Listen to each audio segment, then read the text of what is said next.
hear the music?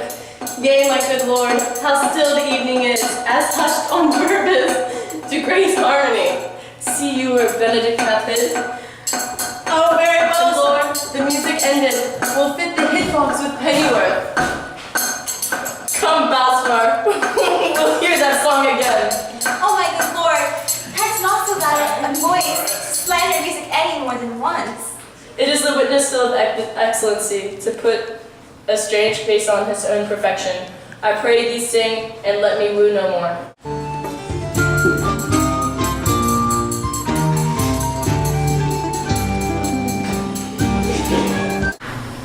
Because you talk of wooing, I will sing, since many a suitor doth commence his suit. To her he thinks not worthy, yet he woos. Yet he swears he loves. They pray thee come, or if thou wilt hold longer argument, to do it in notes. Note this before my notes, that none of my notes are worth noting. Why, these very crotchets that he speaks of, notes, forsooth, in nothing. Now divine air, now is his soul ravished. Is it not strange that sheep's guts should hale souls out of men's bodies? I'll hoard for my money when all's done. Sigh no more, lady, sigh no more. Men were deceivers ever. One part in sea and one on shore, to one thing constant never.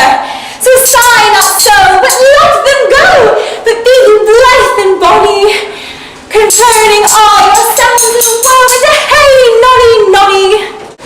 By my troth, a good song. An ill singer, my lord.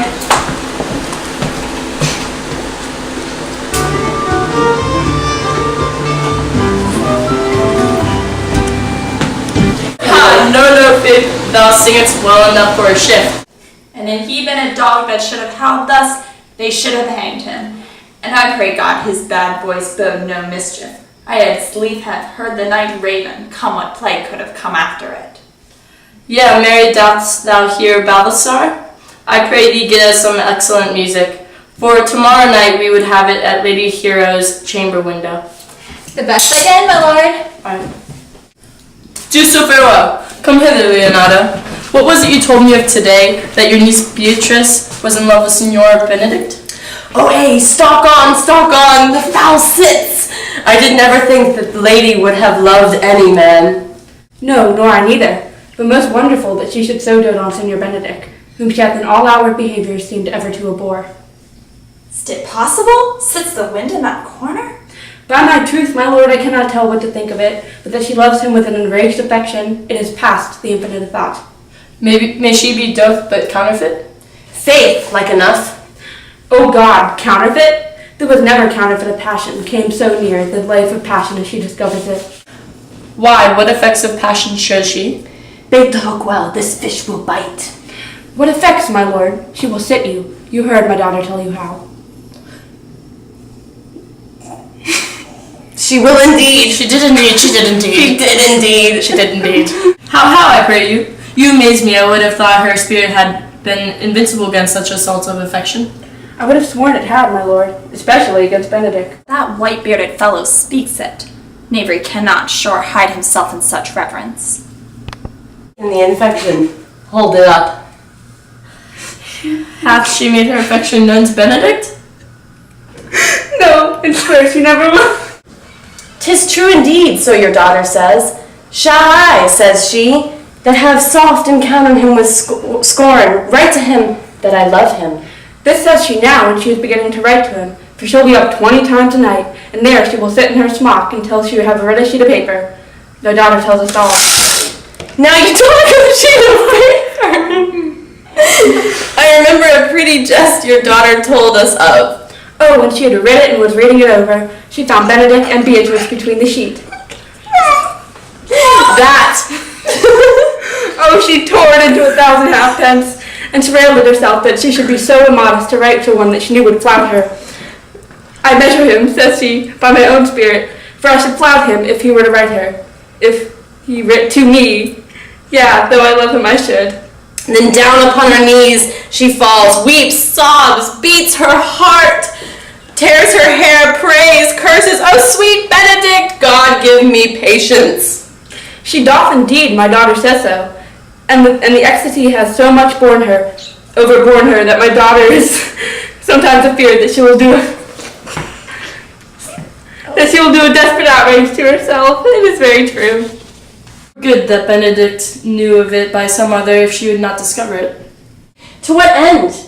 He would make but a sport of it, and torment the poor lady worse. And he should. It were an alms to hang him. She had excellent sweet lady, and out of all his suspicion, she is virtuous. And she is exceedingly wise? In everything but loving, Benedict. O my lord, wisdom and blood combating in so tender a body, we have 10 proofs to 1 that blood hath the victory. I am sorry for her, as I have just cause, being her uncle and her guardian. If he had bestowed this dotage on me, I would have daft all other respects, and made her half myself. I pray you that tell Benedict of it, and hear what I will say. We're good, thank you. Hear her thanks, surely she will die. For she says she will die if he love her not. And she will die ere she make her love known. And she will die if he woo her, rather than she will bate one breath of her accustomed crossness. She doth well. If she should make tender of her love, 'tis very possible he'll scorn it. For the man, as you all know, hath a contemptible spirit. He is a very proper man. He hath indeed a good outward happiness. Before God and in my mind very wise. He doth indeed show some sparks that are like wit. And I take him to be valiant. As Hector, I assure you, and in the managing of quarrels, you may say he is wise, for either he avoids them with great discretion, or undertakes them with a most Christian-like fear. If he do fear God, it must necessarily keep peace. If he break the peace, he ought to enter into a quarrel with fear and trembling. Alright, we're good.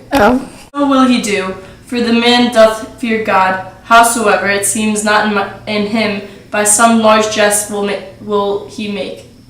Well, I am sorry for your niece. Shall we go seek Benedict and tell him of her love? Never tell him, my lord. Let her wear it out with good counsel.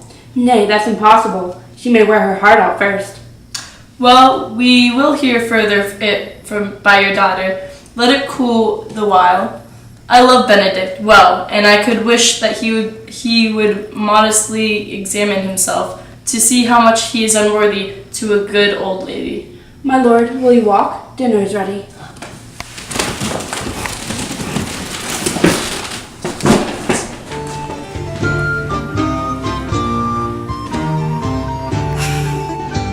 If you do not dote on her upon this, I will never trust my expectation. Let there be the same net spread for her, and that must your daughter and her gentlewoman carry. The sport will be when they hold one an opinion of another's dotage, and no matter such. That's the scene that I would see, which will be merely a dumb show. Let us send her to call him into dinner. This can be no trick. The conference was sadly born. They have the truth of this from Hero. They seem to pity the lady. Seems her affections have their full bent. Love me? Why, it must be requited. Hear how I am censored. They will say I bear myself proudly. If I perceive the love come from her, they say too that she would rather die than give any sign of affection. Never did think to marry. I must not seem proud. Happy are they that hear their detractions and can put them to mending. They say the lady is fair, 'tis truth I can bear them witness, and virtuous, 'tis so I cannot reprove it, and wise, but for loving me, by my troth it is no addition to her wit. Argument of her folly, for I will be horribly in love with her. May chance to have some odd quirks and remnants of wit broken on me, because I have railed so long against marriage. But doth not the appetite alter? Man loves the meat in his youth that he cannot endure in his age. Shall quips and sentences and these paper bullets of the brain awe a man from the career of his humor? No, the world must be peopled. When I said I would die a bachelor, I did not think I should live till I were married. Here comes Beatrice. By this day she's a fair lady. I do spy some marks of love in her.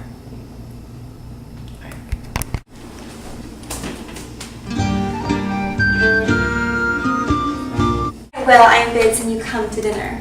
Fair Beatrice, I thank you for your pains. I take more pains for those thanks than you take pains to thank me. If it had been painful, I wouldn't come at all. You take pleasure in the message? Yea, as much as you would take him on a knife's point and choke a gall. You have no stomach, senor. Fairly well. Ha! Against my will, I am sent to bid you in to dinner. There's a double meaning in that. I took no more pains for those thanks than you took pains to thank me. That's as much as to say, any pains I take for you is as easy as thanks. If I do not take pity of her, I am a villain. If I do not love her, I am a Jew. I will go get her picture.